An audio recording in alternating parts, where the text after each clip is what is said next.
Biscuit වේදිකාවට දැන් පැමිණි සීඝ්‍රගාමී රසයේ Munchee potato cracker. Biscuit වේදිකාවට දැන් පැමිණි සීඝ්‍රගාමී රසයේ Munchee potato cracker.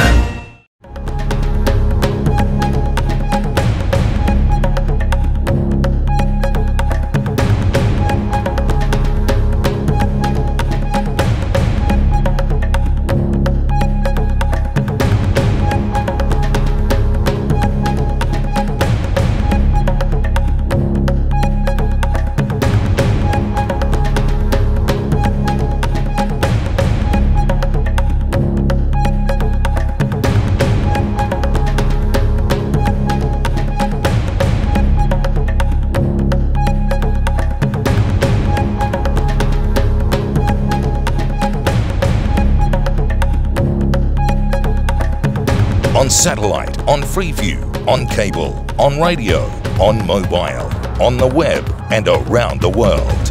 This is First at 9 on Other Derana 24/7. Making headlines first at 9 against change. Polythene manufacturers engage in a protest march in Colombo against the ban on polythene. Unending struggle. GMOA warns for another trade union action unless SITEM stops new enrollment.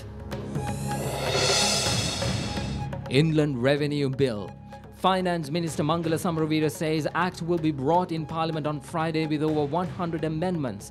Former President says will oppose it in the House. And in sports headlines, sad state. Nick Pothar's comments on current status of Sri Lankan cricket. The saying too many cooks probably is accurate. And in international headlines, rumble in the seas. 10 US sailors missing after destroyer collides with oil tanker.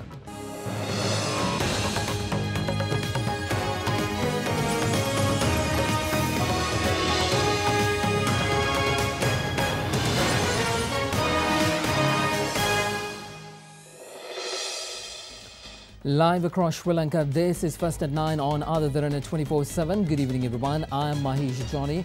We begin tonight with reports of another protest in Colombo. Now, at a time when the environment and climate change receives increasing focus, certain groups still show a willingness to agitate against environmentally friendly moves made by the government.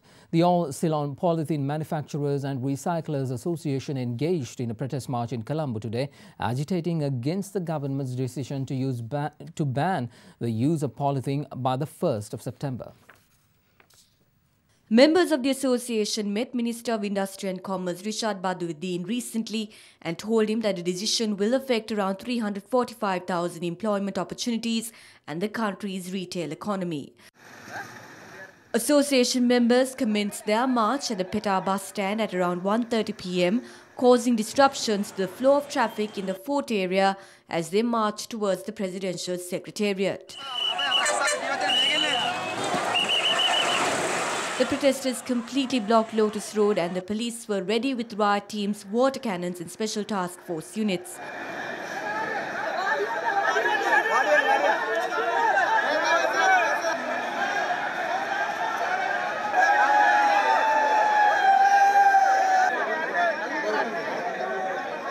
However, 6 representatives of the association were allowed to enter the presidential secretariat to discuss their grievances.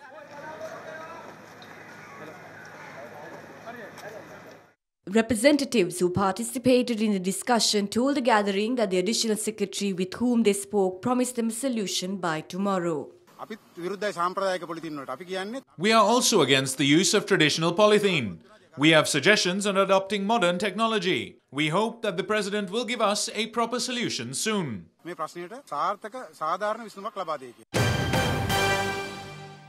Issuing a warning to the government today, the Government Medical Officers Association said that if necessary legal documents are not able to halt the enrollments of students to SITEM, they will call for trade union action.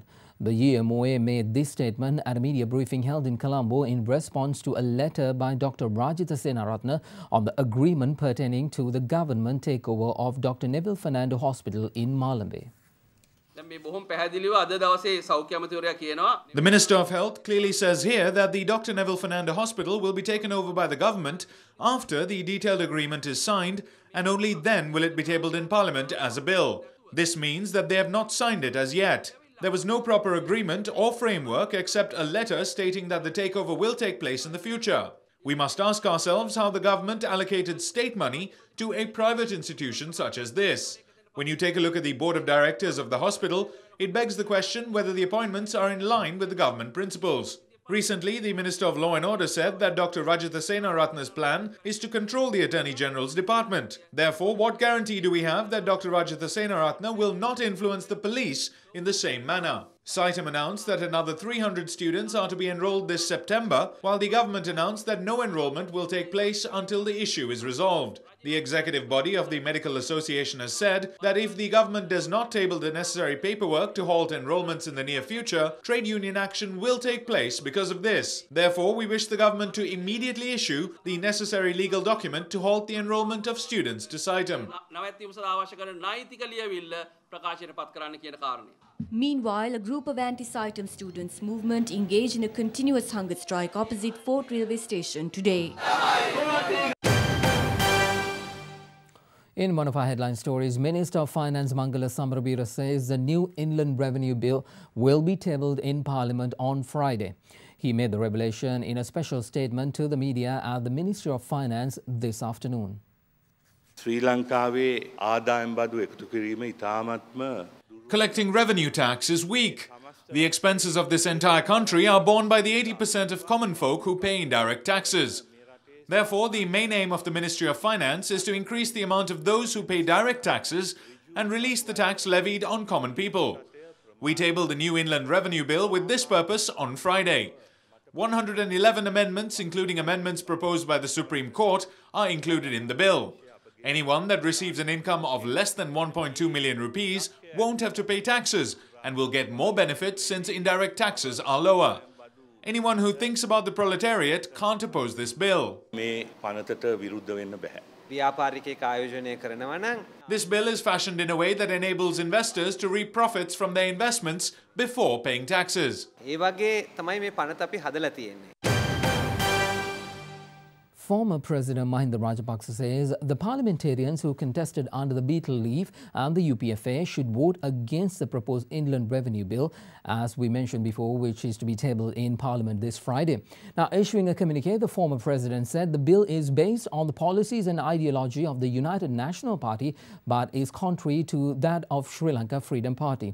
He goes on to say that no member of the SLFP can pass legislation that seeks to tax Provident Fund contributions to tax individuals more and companies in the same industry less, to increase the tax burden on the struggling middle class, and to tax places of worship. Meanwhile, he expressed views on the proposed act during a media briefing held in Nelumawata Batramulla today. අද ආදායම් බදු පනතක් ගේනවා.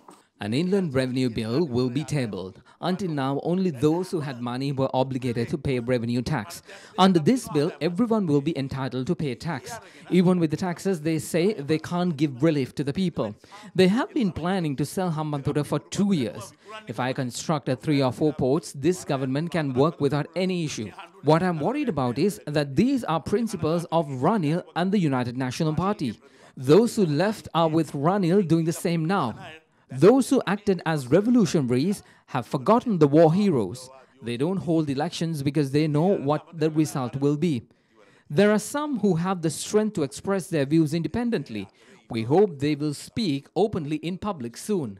Whatever the plan might be to take our civic rights, they can't do it since they will have to take away the civic rights of all the people. මොනවා නැති කරත් මේ රටේ ජනතාවගේම ප්‍රජාහිතය නැති කරන්න එපා. Former President Chandrika Bandaranaike Kumaratunga says a third party has no opportunity to come into power in Sri Lanka's current political climate.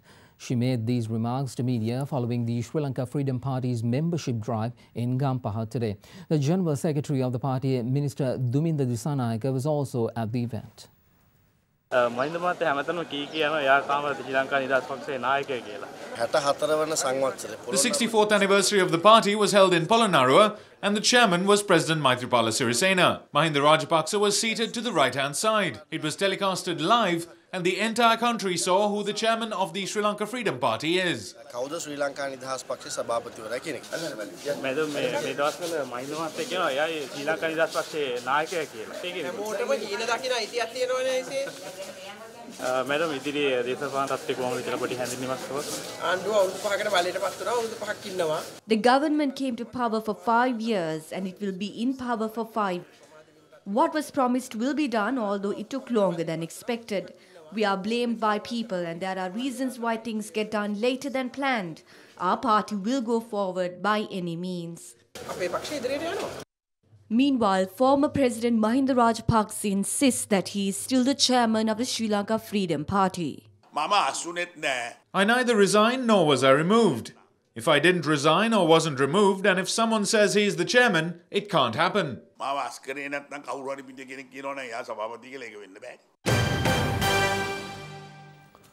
Despite the end of the term of the coalition government looming, Prime Minister Ranil Wickremesinghe reiterates that this partnership with President Maithripala Sirisena on good governance will continue until 2020. The Premier made this statement at the opening ceremony of the new bus stand at Kirindivela yesterday. The new Kirindivela bus stand complex was inaugurated yesterday by Prime Minister Ranil Wickremesinghe. We have continued for 2 years. Some said that this government would not survive for even 1 year. Some said that we would collapse immediately. Those who wish for this government to collapse can wait another 3 years, and that is all I can say. The national debt that has fallen upon the next 2 generations is currently in the process of being cleared during our term. That is why a national government is needed, and the President and I agree upon this. The previous government went for elections in 2015 as they failed to deal with the debt issue. Otherwise, an election would not have been held. We have already passed 2 years, 2015 and 2016, and now the national government is in 2017. Let's go ahead with these 5 years. Then let's decide what to do next. We must complete this journey at all costs. We have decided, our parties have decided, and this government will solve the debt issue and it will not transfer it to the next generation.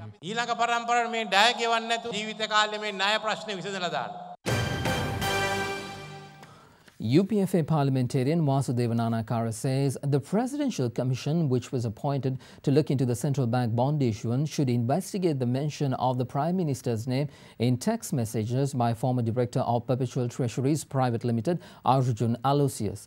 He made these remarks at a media briefing held in Colombo today.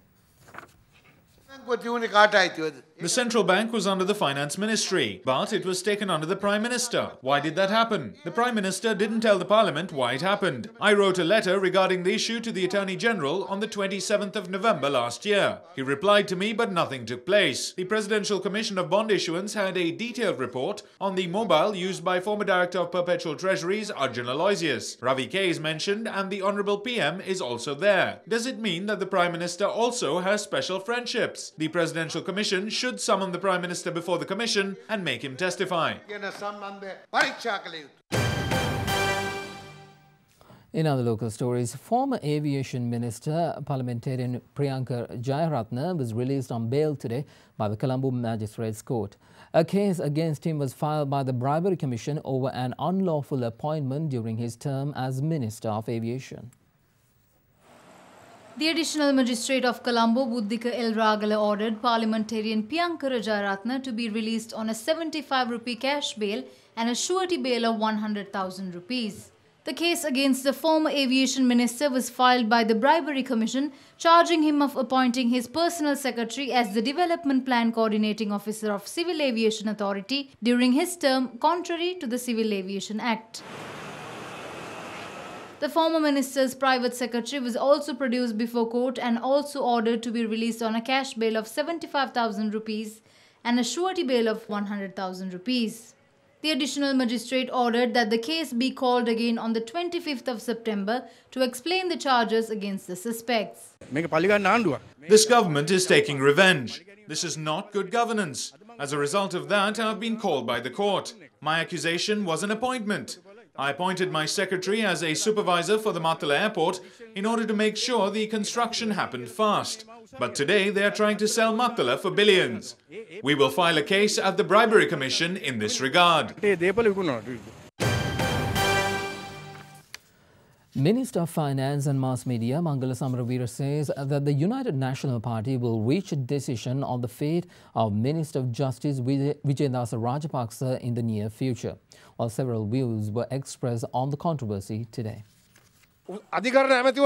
Minister of Justice Vijayadasa Rajapaksa is a man with a backbone.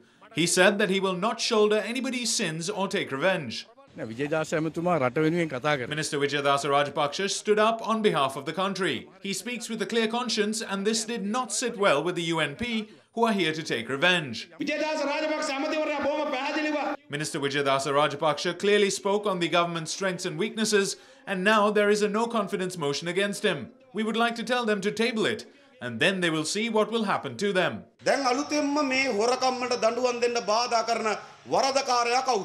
Who is obstructing justice? Vijayadasa Rajapaksa is caught in a trap. We would like to raise something. The former Basnaik Nilame in Devundra was called into the FCID for an inquiry into his property. Who called the OIC at the time to ask for the case files? It was Mahindananda Alutgamage.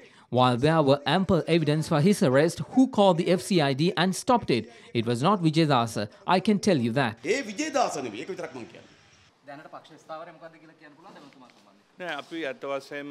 We have not written a report as of yet, but the party will reach a decision on the matter soon.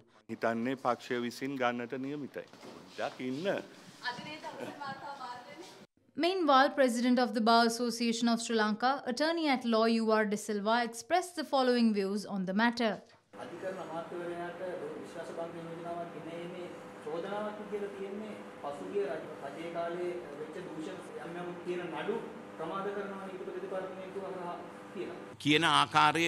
According to the allegations that have been leveled against the Minister of Justice, I believe that it was based on political hearsay and there is nothing really substantial we can use in order for us to take any action.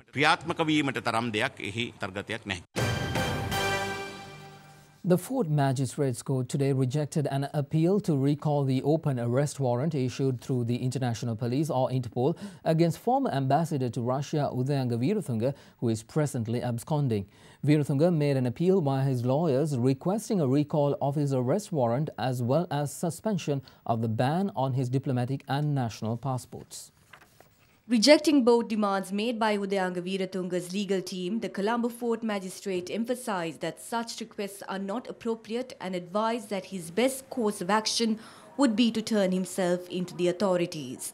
On the 16th of October last year, the Magistrates Court allowed the FCID to issue an international warrant for Veeratunga's arrest in connection with an investigation into financial irregularities with regard to a deal over MiG aircraft. He is alleged to have committed financial misappropriation to the tune of $14 million while purchasing 4 Ukraine-built MiG-27 aircraft for the Sri Lanka Air Force in 2005. The FCID also revealed that funds amounting to $1.5 million had been deposited at various times to 16 accounts belonging to Veeratunga at 2 private banks, and a few of his bank accounts received funds from Panama and Latvia. The case will be heard again on the 2nd of November this year. 2 suspects have been arrested in connection with a possible leak of the A-level chemistry paper. The suspects were identified as the father and brother of a tutor who allegedly handed out the paper to students at a private seminar before the examination in Gampaha. Following the A-level chemistry examination, handbills were distributed to students at several examination centers in Gampaha, advertising the fact that questions appearing in the exam were also given out at last mock examination held at a private tuition class in the area. The father and the brother of the tutor were arrested by Gampaha police at Kandana today over the incident.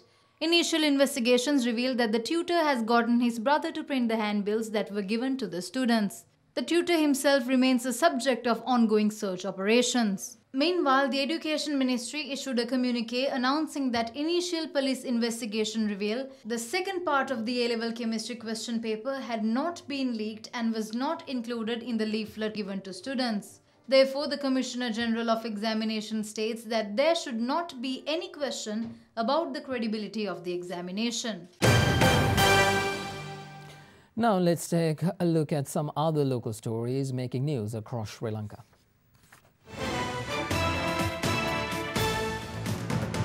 Speaking at a media briefing today, leader of the Piviturahela Urumaya, MP Udagamanpila, alleged that the government is prepared to grant the management of the Katunayaka, Southern and the Colombo Outer Circular Expressways to a Chinese company. The management of the Southern Expressway, the Colombo Outer Circle Expressway and the Katunayaka Expressway will be given to an authority and then transferred to a Chinese company called Shandong for 600 million rupees.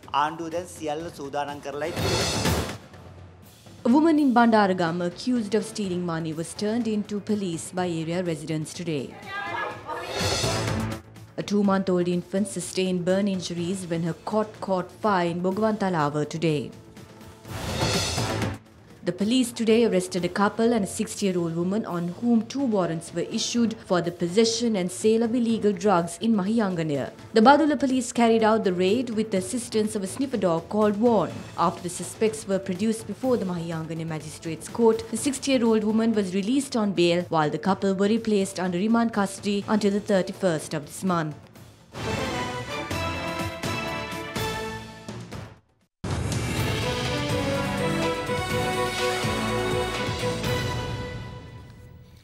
Welcome back on to Business News Now. A joint letter of intent was signed between the Board of Investments and Rojana Industrial Public Park Company Limited from Thailand, which is expected to lead to the signing of an agreement to build an export processing zone in Sri Lanka.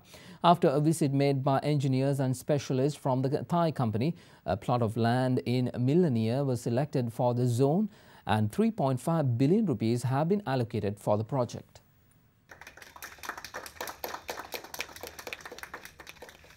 Manufacturing we haven't done for a long time. Sri Lanka is going to be a very important location. It's going to be the gateway to South Asia. For the reason that we are hoping to sign 5 free trade agreements in a small area, high concentration of population, about 4.5 billion around Sri Lanka. So that aspect we are going to make it for the benefit of the country. So as a result, Rojana has given us their full cooperation and to have this initially about 400 acres and probably then expand it to up to about 1,000 acres. We are hoping to get it up and running by next December, the industrial park.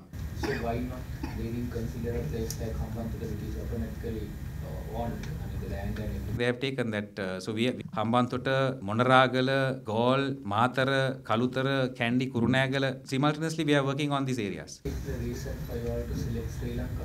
Sri Lanka has a good strategic location, decent amount of population. The country is now opening up towards a lot of the foreign investor. I think the model of Sri Lanka is very suitable for the foreign direct investment. Sri Lanka's labor cost is very high.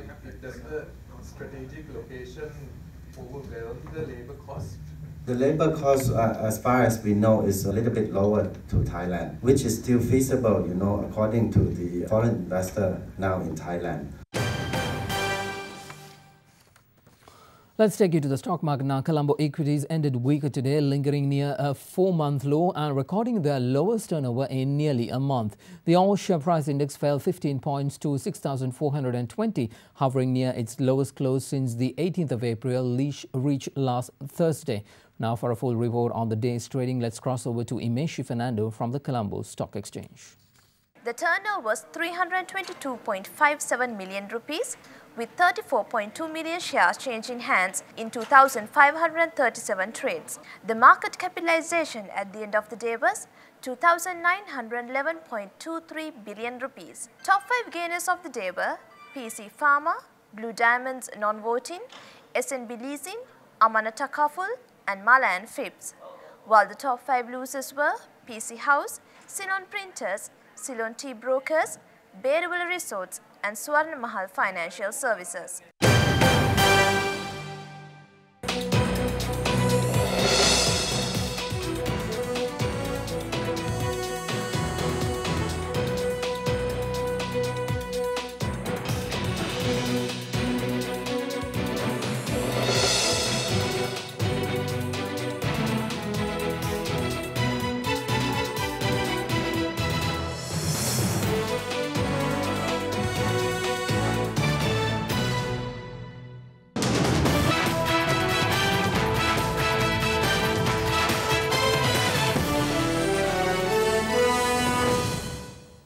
We begin with some cricket. Sri Lanka's interim cricket coach Nick Potha suggested that there may be too many cooks involved in the management of the cricket team. His comments at a media briefing yesterday comes less than 2 months after Graham Ford made strong hints about outside interferences as he resigned his post of head coach. Emotionally you get angry, you get frustrated. Am I angry with the players? Absolutely not. The players work as hard as anyone can ask of them. So certainly you can't fault anyone within that changing. Yes, we didn't play our best cricket today, that's pretty obvious. But yes, you do get angry. I think the saying too many cooks probably is accurate. What is the deadline that you can give to this kind of defeat? I would like to answer that question because if it was up to me and we had control over what we did, then we could probably give you a timeline. But I think it's a question you need to probably ask a few other people as well. For me, if we were left alone and you could work with this group of players and we could get some stability and consistency over a period of probably 6 months, you'd see massive improvements. Bulgaria's Grigor Dimitrov clinched the biggest win of his career when he beat Nick Kyrgios in the final of the Cincinnati Open yesterday. The women's final was a one-sided affair with Wimbledon champion Gabina Muguruza allowing Simona Halep only one game in a match that lasted less than an hour. Bulgarian 7th seed Grigor Dimitrov prevailed against his talented but unpredictable opponent Nick Kyrgios with a break in each set, winning 6-3, 7-5. The win was the 7th of Dimitrov's career, but his first in a Masters 1000 series event. Meanwhile, in the women's draw, Wimbledon champion Gabina Muguruza crushed Romania's Simona Halep 6-1, 6-love in less than an hour. Halep entered the final without having dropped a set all week and would have risen to top spot in the women's rankings if she had beaten Spain's Muguruza, who now has 2 titles in as many months.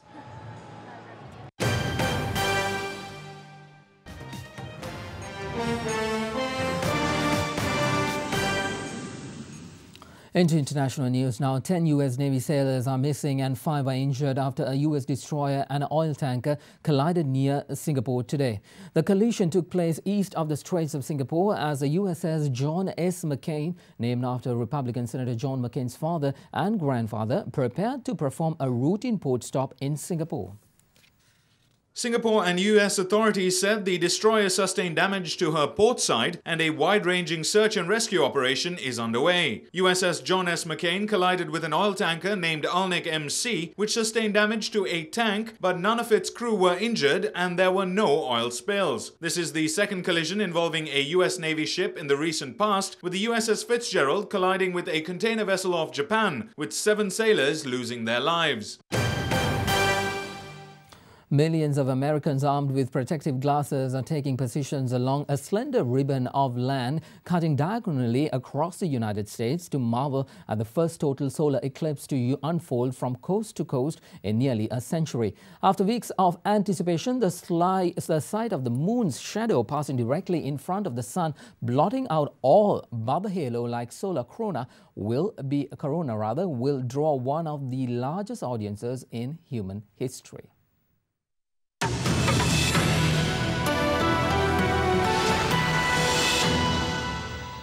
A very good evening and welcome to the Weather Centre. Now, if we take a look at the northern region of the island, we can expect some slight drizzle over several locations in the northwestern province and in the Jaffna district. Now, wet weather may also be expected in the western part of the island where there is a low pressure zone, as well as the Sabragamo, central and southern provinces, while thundershowers may also occur in several places in the Uva and eastern provinces and Mullaitivu district later in the afternoon. Let's now take a look at the city-by-city forecast.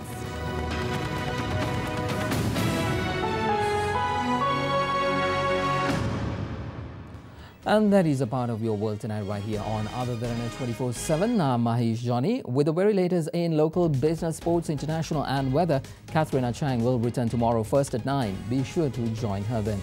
Tonight, as always, we want to wrap things up by taking you around our beautiful island with some sights and sounds of Sri Lanka. Thank you for joining us. Good night.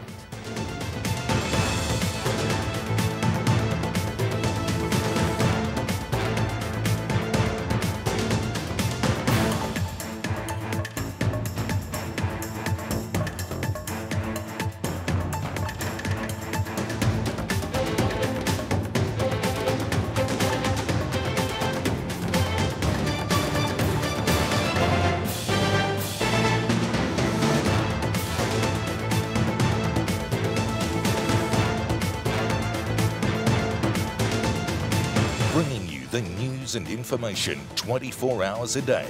This is Sri Lanka's premier news channel, Other Derana 24/7.